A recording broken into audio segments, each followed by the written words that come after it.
Mesdames, Mesdemoiselles et Messieurs, bonsoir, je m'appelle Jeanne Forest, je viens de Madagascar et mon nom de jeune fille est Razana Carnivel, mais j'ai pris le nom Forest parce que c'est plus court.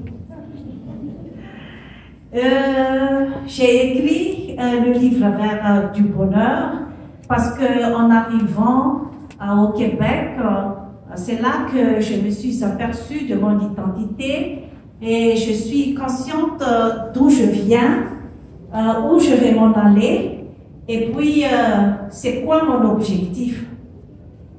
Je suis également membre de l'écrivain francophone de l'Amérique. J'ai une clinique de médecine douce qui fait de la massothérapie et je fabrique moi-même mes propres produits de beauté et pour soigner le corps, le visage, issus des huiles essentielles venant de mon pays qui s'appelle Saro ou Madravasat, c'est-à-dire c'est un arbre sacré chez nous qui veut dire combattre les difficultés. Et je fabrique aussi des produits cosmétiques pour les cheveux, pour faire pousser les cheveux. Et puis, c'est tout. L'inspiration du livre vert du bonheur, ça vient du film de Green Book. Je ne sais pas si vous avez déjà regardé le film de Green Book, le livre vert.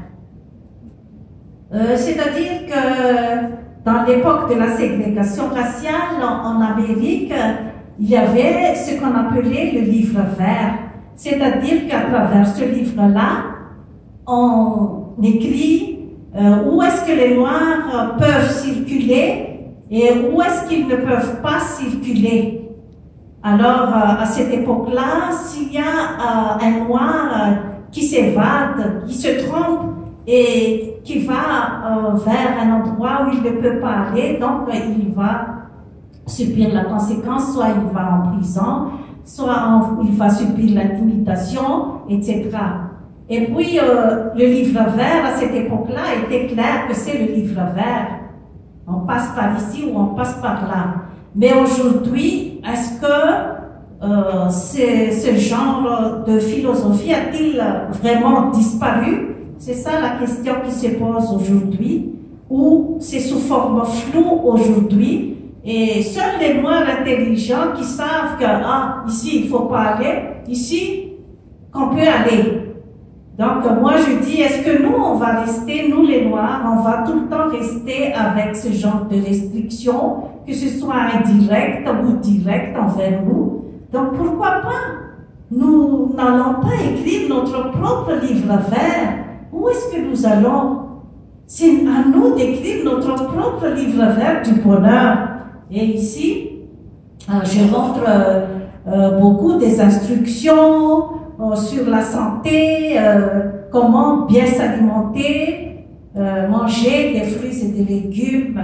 Il ne faut pas oublier notre façon de manger quand nous étions en Afrique.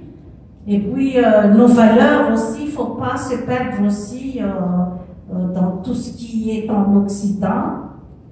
Et il y a également aussi des directives pour les jeunes, pour avoir confiance en nous, surtout travailler en nous la confiance en soi, parce que c'est ça qui nous manque, les Africains, c'est notre confiance en nous. Nous sommes capables de faire marcher le pays, mais tout simplement, dans notre subconscience, on nous a inculqué dans notre subconscience qu'on n'est pas capable.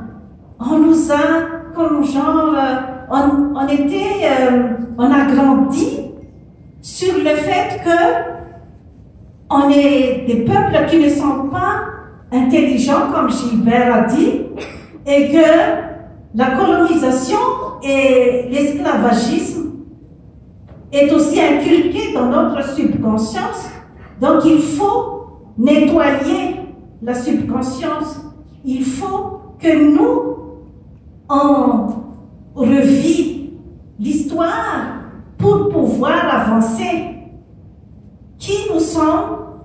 Qu'est-ce que nous nous avons dans notre pays. À Madagascar, c'est un pays très riche, Madagascar, mais nous sommes le 4e pays le plus pauvre du monde. Alors ça, il faut se demander. Alors qu'il y a beaucoup d'intellectuels un peu partout dans le monde, à Madagascar. Et qu'est-ce qu'ils font les intellectuels? Et c'est pour réveiller un peu que j'ai écrit le livre vert du bonheur. On est capable, mais tout simplement, il faut enlever le blocage. Le blocage qu'on nous a toujours inculqué, que nous ne sommes pas intelligents, que nous ne sommes pas des gens qui sont décidés. C'est à nous de montrer et c'est à nous aussi de nous unir parce que c'est la solidarité aussi qui nous manque. On n'a pas confiance en nous, fait qu'on n'est pas solidaire, c'est-à-dire qu'on n'est pas capable de s'unir et de se protéger, mais il y a beaucoup de jalousie quand il y a quelqu'un qui monte, on veut que tout le monde retourne en bas. C'est un peu ça notre attitude qu'il faut voir de près. Pour la question de l'économie et de marketing, nous devons aussi former notre lobby des Noirs. Acheter noir. Il faut que ce soit nous, on s'achète quelque chose. Les Juifs, ils s'achètent entre eux. Les Chinois s'achètent entre eux. Wow. C'est-à-dire que l'argent circule dans la communauté. L'argent circule dans... Je vois vraiment que vous avez beaucoup d'idées, de pistes de solutions pour nous. Est-ce qu'on peut l'applaudir, s'il vous plaît? Et je pense que si on allait utiliser, franchement, c'est sorti avec un bon bagage. J'aimerais vous inviter tout juste après, nous aurons un temps de réseautage où vous aurez l'opportunité de vous présenter à plusieurs personnes. Donc, s'il vous plaît, n'hésitez pas à venir voir Dr. Jeanne qui pourra vous parler un peu plus en détail de son livre qui est le livre vert du... Voilà. Est-ce qu'on peut l'applaudir pour Merci beaucoup. Alors, nous allons clôturer. Merci d'être encore là. Nous allons clôturer. On s'excuse de ce retard. Alors, sans plus tarder, nous allons accueillir le visionnaire, M. Gilbert Emongo, pour le mot de la fin.